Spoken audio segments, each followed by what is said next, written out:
uyu ko ndi umushumba ngomba kuba icyitegererezo cyaho ntuye ndetse no mu itorero rishumbye. Ni wowe utangiye kwigira ibi bintu.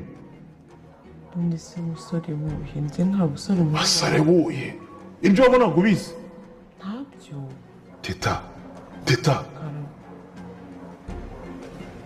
ntongere kumakanira, uranyumva neza kuko amakuru yose ndayafite. Ntabwo sheri yambwira ibintu ambeshya, urumva? Abisubiremo rimwe kabiri cyo kora byihorere. Ndaza kugusubiza kwa mama, ndagusubizayo kuko ndabona unaniye neza. Ikindi nushaka no kumbwiza ukuri, umbwira ikibazo ufite. Niba ari ikibazo cy'umugabo, urumva, ntabwo wamubura umukobwa mwiza, ariko ibintu byo kwiyandarika gukura uduco tw'ubutindi n'ubutiriganye ntazabona uvana, ntabwo aribyo twarezwe. Ntabwo icyapfura mu mama hari icyo ngicyo, ariko ndaje ngusubizeyo.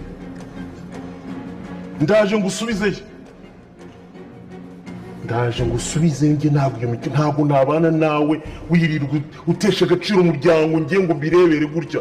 Niba ngwariye rimwe kabiri ukanga kunyumva, igisubizo no kwasubira mu giturage.